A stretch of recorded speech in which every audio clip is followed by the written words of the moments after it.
नमस्कार मित्रो, माझ्या कायदेभान या लीगल चॅनलवर तुमचं स्वागत आहे। तर आजच्या व्हिडिओचा विषय आहे की 7/12 म्हणजे काय, फेरफार म्हणजे काय, हे आपण विस्ताराने बघूया। तर मित्रो, जेव्हा केव्हा तुम्ही 7/12 म्हणता, 7/12 म्हणताना तुम्ही दोन गोष्टी बोलता। एक तर 7/12 उतारा म्हणता किंवा 7/12 नमुना म्हणता। 7/12 नमुना आणि 7/12 उतारा काय फरक आहे? 7/12 नमुना म्हणजे ॲक्च्युली या 7/12 मध्ये पण दोन फॉर्म असतात। नमुना 7चा वेगळा फॉर्म असतो, नमुना 12चा वेगळा फॉर्म असतो। नमुना 7चा जो फॉर्म असतो त्याच्यामध्ये जमिनीचा प्रकार, जमिनीचा मालक आणि इतर हक्क हे 3 रकाने असतात। ही सगळी माहिती नमुना 7 मध्ये असते। आणि नमुना 12 जो आहे त्या जमिनीमध्ये कोणत्या वर्षी कुठलं पीक घेतलं गेलं, कोणातर्फे घेतलं गेलं याची नोंद असते। हे दोन नमुने एकत्र करतात आणि त्याला एकत्रपणे आपण 7/12चा नमुना म्हणतो। मग उतारा म्हणजे काय?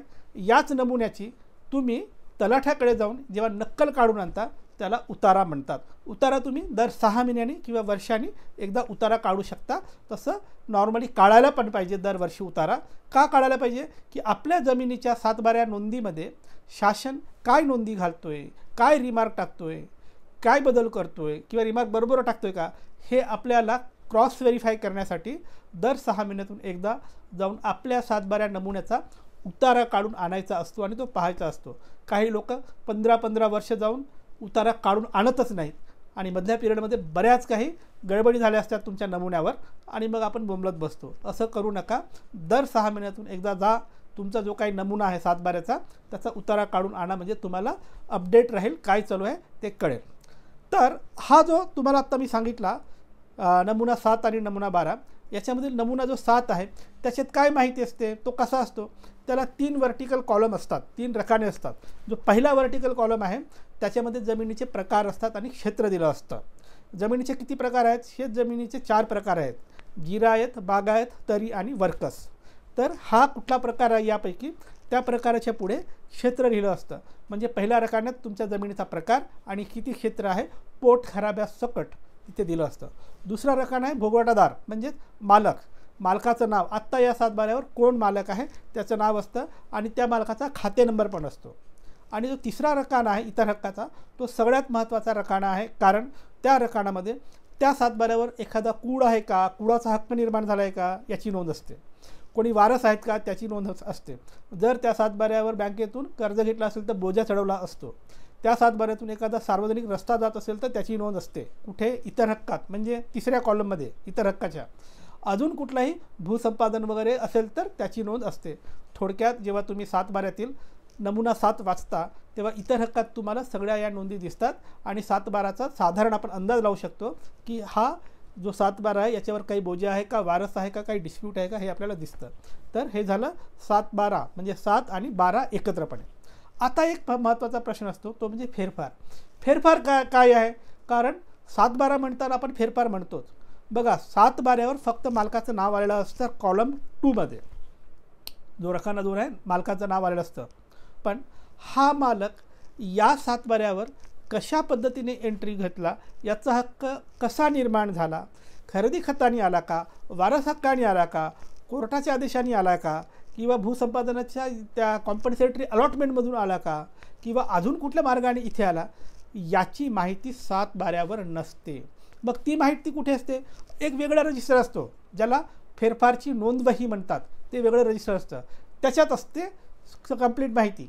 पण जर तुम्ही 7/12 काढून बघितलात तर आता समजा एखाद्या मालकाचं नाव आहे, 10 मालकाचे तिथे वेगवेगळे नाव आहेत, 10 वेगळे अकाउंट नंबर आहेत, त्याच्यातील 3 नंबरच्या मालकाची नोंद कशी आली हे जर तुम्हाला पाहायचं असेल तर 7/12वर नाही दिसत। पण त्याच माणसाच्या नावाच्या पुढे असं गोल मारून एक नंबर लिहिला असतो, तो नंबर म्हणजे फेरफार वहीतली नोंदीचा नंबर असतो, एंट्री नंबर आहे तो, त्याला म्युटेशन एंट्री म्हणतात। त्या मालकाच्या नावाच्या पुढे ते लिहिलं असतं। मग तुम्हाला त्या मालकाच्या संदर्भाने सखोल माहिती पाहिजे असेल की त्याचं नाव कसं आलं, कोणत्या मार्गाने आलं, तर त्याच्या पुढचा जो नंबर आहे तो नंबर काढायचा। तो नंबर कुठला असतो? फेरफार जी वही आहे त्याच्यातली एंट्री नंबर। मग तो नंबर तुम्ही काढलात, तो नंबर घेऊन फेरफार वही उघडायचा आणि फेरफार वहीतील तो सिरियल नंबर काढायचा। त्या सिरियल नंबरमध्ये डिटेलमध्ये लिहिलं असतं की अमुक अमुक माणूस वारस म्हणून आला आहे का, त्याची किंवा कोर्टाच्या आदेशाने त्याची नोंद होत आहे का, किंवा त्यांनी विकत घेतलं आहे का, विकत घेतलं असेल तर कोणतं खरेदी खत, खरेदी खताचं नंबर, खरेदी खताचं वर्ष, कोणाकडून विकत घेतलं, किती रुपयाला विकत घेतलं, हा सगळा तपशील फेरफार वहीमध्ये असतो. किंवा समजा गहाण वगैरे असेल तर त्याचा संदर्भ पूर्ण तपशील लिहिलेला असतो. थोडक्यात तुम्हाला फेरफार जो आहे हा पूर्ण माहिती देते. कशाची माहिती? की सातबाऱ्यावर ज्याचं नाव आलं त्याचं नाव कुठल्या मार्गाने आलं, कुठल्या दस्तान्वये आलं, कुठल्या कायद्यान्वये त्याचा हक्क निर्माण झाल्यामुळे आलं, याचा पूर्ण तपशील तुम्हाला सातबाऱ्यावर नाही सापडत, तो फेरफार वहीत सापडतो.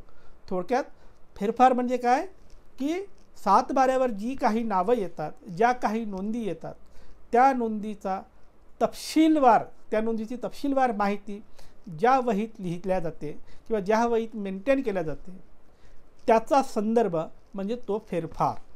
आता फेरफारचा पण तुम्ही उतारा मागू शकता, उतारा आणू शकता. जसं तुम्ही सातबाराचा उतारा घेऊ शकता, तुम्ही फेरफारचे पण उतारे घेऊ शकता. आणि एखादी जमीन घेत असाल तर अशा पद्धतीने सातबाराचे पण उतारे काढायचे.